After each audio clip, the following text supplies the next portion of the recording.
Hello, this is Sherry. In this tutorial, I'm going to show you how to draw a young boy.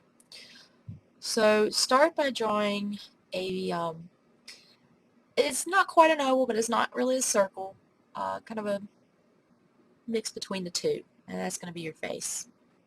Go ahead and draw your horizontal line, and then you're going to draw one line in the middle, and then you're going to draw three more lines to help you with your proportions for the features of the face.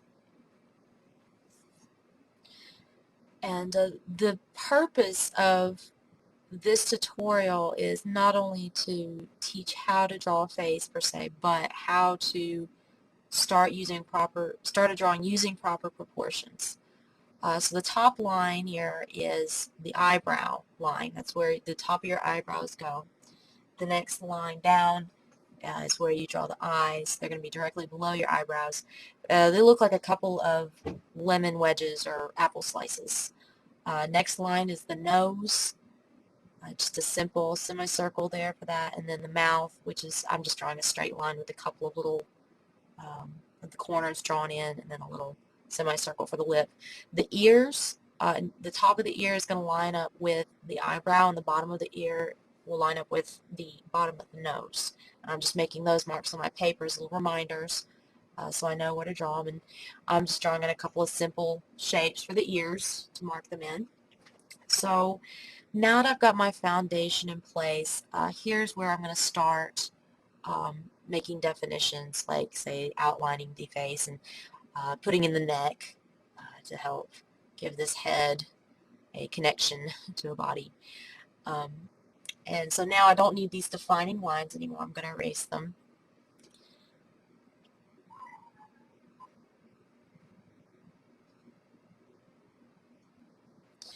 And through the video, you'll notice that once I get the basics of facial anatomy in, I will start drawing in the details all over the place. And this is actually a good skill to use, because it keeps you from focusing too intently on one part of the face at a time, which is a mistake a lot of people tend to make, because you want to get it just right.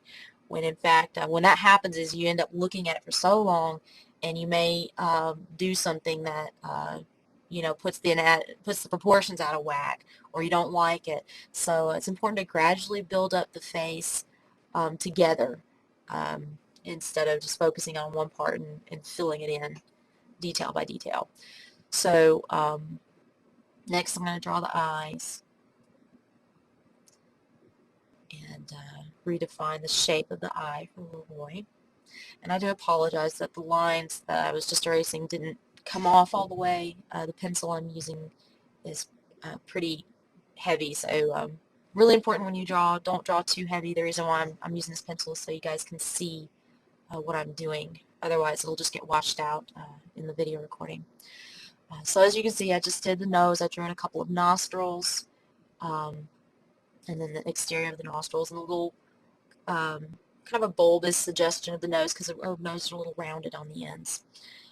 And I'm just going in and defining things gradually, like the bone structure of the face. You've got the chin, and the jawbone, the cheekbone, the brow bone, and you can see I'm very subtly smoothing that out, adding these definitions.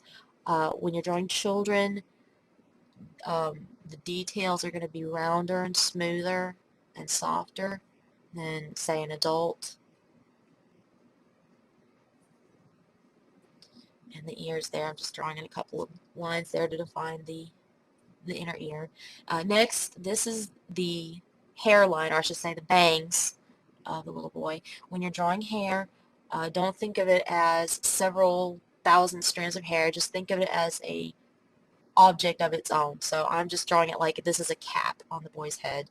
And as you can see, I didn't draw it absolutely perfect, when I was drawing it, which is fine. If you mess up, that's why you want to draw light. You're never going to get it perfect absolutely the first time. Um, and here I'm just starting to add a cowlick to give some texture to the boy's hair, and start filling in the bangs too. And this is pretty basic texture. Later on in the video, I'm going to show you how to shade the hair if you want to take it that far. And there may be a point too where you are happy with your piece and you want to keep it simple. You want to stop, and that's fine. There's a lot of decision making that goes on in each drawing that you create. And sometimes it's hard to know when to stop, even for me. Sometimes I have to pull back before I get so carried away that I inevitably overdo a drawing. So this looks pretty good. You know, if you wanted to do a more simple cartoon, like realistic cartoon boy, this would work just fine on its own. But I'm going to take this as far as I can and really push the values and the dimensions. So I'm going to put in a little reflective light on the eye and fill in the pupil. I think that gives this boy a lot of life by making the eyes more real. Kind of makes him somebody I can actually talk to, if you can imagine it. And there's the upper eyelid creases. Again, just giving more dimension. And I'm outlining the eye a bit more, the lower lid. And I'm giving a little more shape to the nose there, like where the bridge of the nose goes, and darkening the eyebrows. And as I told you before, you can see that I'm not staying in one place on the face. I'm moving around. So that way my values are consistent across the entire drawing. And I decided to darken the boy's eyes a little bit, maybe they're brown eyes. Here's where the structure of the face is starting to show through. It's becoming more realistic. You can see where on the sides of the face, that's where the sides of the skeleton are. So, and also around the nostrils and under the nose. I'm starting to put in a little bit of upper lip. This is starting to get out of the 2D cartoon look and more into the three-dimensional realm of drawing. And I'll start putting some shadows under, a little more shadows under the nose. Really important that when you are drawing, and I didn't do this to start with because I kind of assume that I have a diffused light whenever I'm drawing a portrait, like right here. But what's going to help your decision making while drawing anything is knowing where your light source is. When you know where your light source is, then you can decide where your highlights are, your midtones, and your shadows, and of course your reflective light, which I'll probably cover that in another lesson, just covering those basics. But this right here, you know, I would just call this maybe a mixture of direct lighting on the front of the boy's face and a little bit of diffused light. And putting in some shadow under the boy's face onto the neck, so you can see that, yes, the neck and the face are not flat with each other.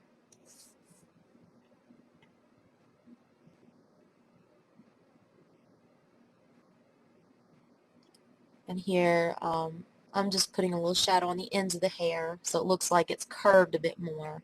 And now it looks like there's some light on the hair. And where the hair is densest, I'm making it really dark, like on the sides of the head. That's where the hair is going to look really dense from this perspective.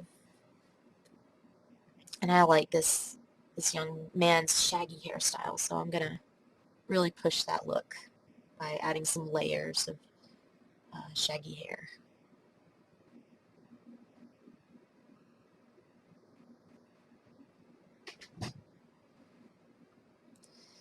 And I'm just gradually pushing my values. It's important to have a strong range of values from black to white. And of course your midtones. You're going to have good midtones. That's going to make for a very interesting drawing.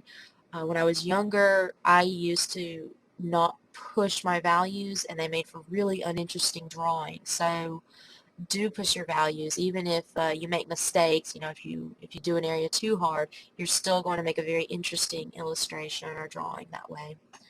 And look, I'm putting in some more shadows. I added some creases around the lower lid of the eye. This is pushing those values I was telling you about. And I know in another tutorial I mentioned, when making the eye, usually you don't draw the eyelashes, especially if it's a more simple character, if it's a male character. But this is a little boy, and I think he's pretty endearing, so I put in some eyelashes. And there are even some male characters like Megamind where they put in eyelashes, and it worked for the character because it made him very endearing, even though he was a supervillain.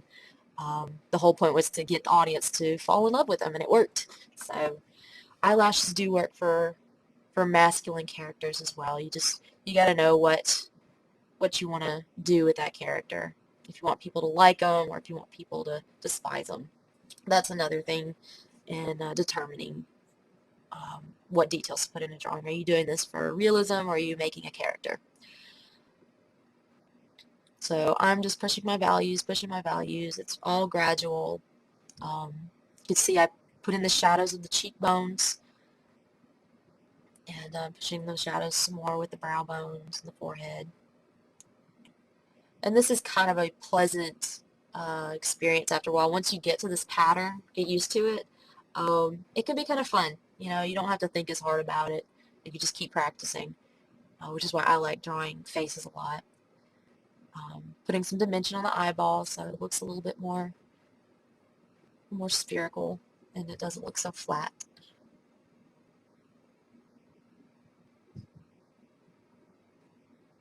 And I'm also shading a little bit more of the iris too to give it some more dimension.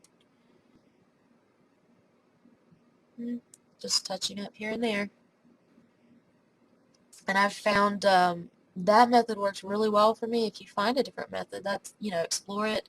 Don't feel pressured to follow, for if this is your first time to draw, say this level of detail, by all means, if you want to follow along step by step, that's fine. But it's important too to find your own pattern, your own style of drawing. Because mine's kind of chaotic. I guess it's more sculptural because I find it easier to work with something once I've drawn it, or if it's like clay, if I can mold it. I kind of draw sculpturally. I mold things, so I may add some pencil and really darken it, and then like, oh, I don't want that anymore, and I'll erase some of it. And it kind of changes. I really sculpt it. Um, anyway, there is the finished drawing for a young boy. I hope you enjoyed this tutorial, and I hope you learned something really good from it. I wish you all a pleasant day.